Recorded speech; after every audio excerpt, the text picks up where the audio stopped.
Hi hello everyone. ఈరోజు మనం fish పులుసు ఎలా తయారు చేసుకోవాలో చూద్దాం రండి. దానికి కావాల్సినవి ముందుగా స్టవ్ ఆన్ చేసుకొని ఒక కడాయి పెట్టుకోవాలి. ఇప్పుడు వీటిలోకి కొంచెం జీడిపప్పు వేసుకుంటున్నాను. ఇది మసాలా పేస్ట్ కోసం. కొంచెం జీలకర్ర వేసుకోవాలి, అలానే కొంచెం చిటికెడు మెంతులు కూడా వేసుకోవాలి. వేసుకొని ఇప్పుడు బాగా ఫ్రై చేసుకోవాలి. వీటిని ఇలా కొంచెం వేగనిచ్చుకోవాలి. ఇప్పుడు మనం మిక్సీలోకి తీసుకుందాం. దీంట్లోకి ఇప్పుడు మనం కొంచెం ముందుగా కట్ చేసి పెట్టుకున్న ఉల్లిపాయలను వేసుకోవాలి. అలానే వీటిలోకి కొంచెం వెల్లుల్లిపాయలు కూడా వేసుకోవాలి. ఇక్కడ నేను 3 వేసుకుంటున్నాను. ఇప్పుడు దీన్ని మెత్తటి పేస్ట్ లాగా చేసుకోవాలి. ఇలా ఫైన్ పేస్ట్ లాగా చేసుకోవాలి. ఇప్పుడు మనం కర్రీని ప్రిపేర్ చేసుకుందాం. ముందుగా పొయ్యి వెలిగించుకొని ఇలా గిన్నె పెట్టుకోవాలి. ఇప్పుడు దీంట్లో ఆయిల్ వేసుకుందాం. మనం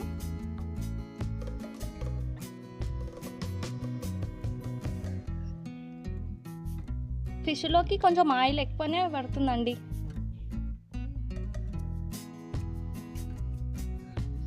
ఇప్పుడు దీంట్లోకి సన్నగా కట్ చేసి పెట్టుకున్న ఉల్లిగడ్డల్ని వేసుకుందాం. ఆనియన్స్ గోల్డెన్ బ్రౌన్ కలర్ వచ్చే వరకు వేగనిచ్చుకోవాలి.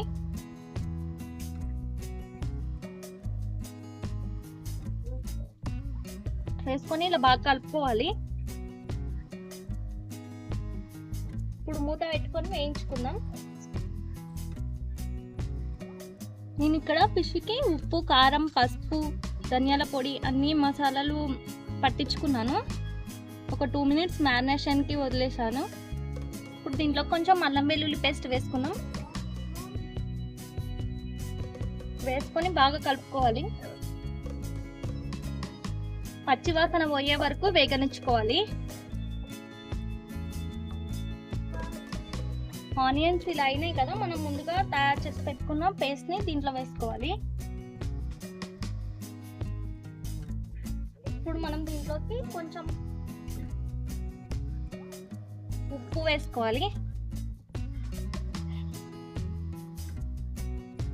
కారం, ధనియాలు, గరం మసాలా పొడి, ఇది కొంచెం కొబ్బరి పొడి కూడా వేసుకోవాలి.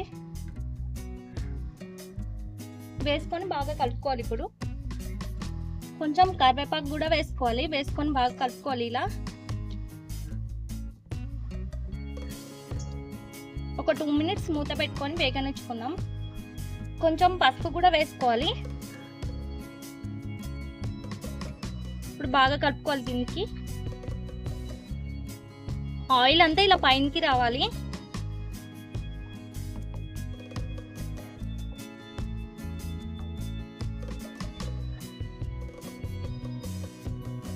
ఇప్పుడు మనం దీంట్లోకి చింతపండు పులుసుని యాడ్ చేసుకోవాలి.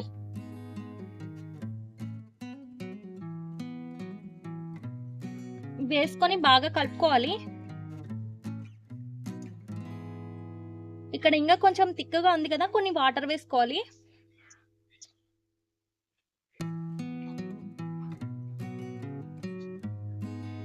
ఇప్పుడు మనం దీంట్లోకి ఒక చిన్న సైజ్ టమాటాని వేసుకోవాలి.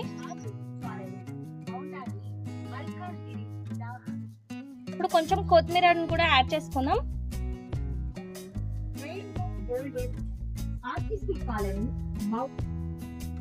పులుసు ఇలా బాగా మరుగుతుంది కదా, ఇప్పుడు మనం దీంట్లోకి ఫిష్ ని యాడ్ చేసుకుందాం. ఫిష్ వేసిన తర్వాత కదపొద్దు, ముక్క చెదిరిపోతుంది. ఇలా చేయండి ఒకసారి, చాలా యమ్మీగా టేస్టీగా ఉంటుంది కర్రీ.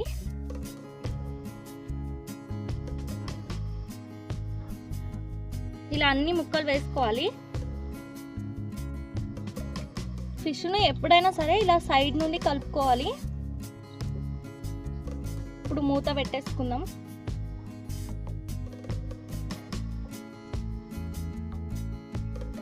మూత తీసుకొని ఇప్పుడు ఆయిల్ అంతా పైనకి వచ్చేసింది కదా, ఇప్పుడు మనం దీంట్లో కొంచెం కొత్తిమీరని యాడ్ చేసుకుందాం.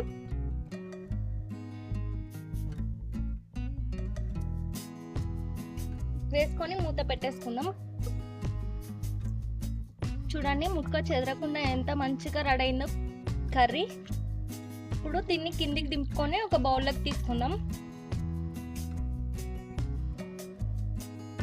చూడండి కర్రీ ఎంత టేస్టీగా ఉందో, వాటరీగా లేకుండా చిక్కగా వచ్చింది కదా. మీరు కూడా ట్రై చేయండి ఒకసారి. ఈ వీడియో నచ్చినట్లయితే లైక్ చేసి షేర్ చేసి మన ఛానల్ని సబ్స్క్రైబ్ చేయండి ప్లీజ్.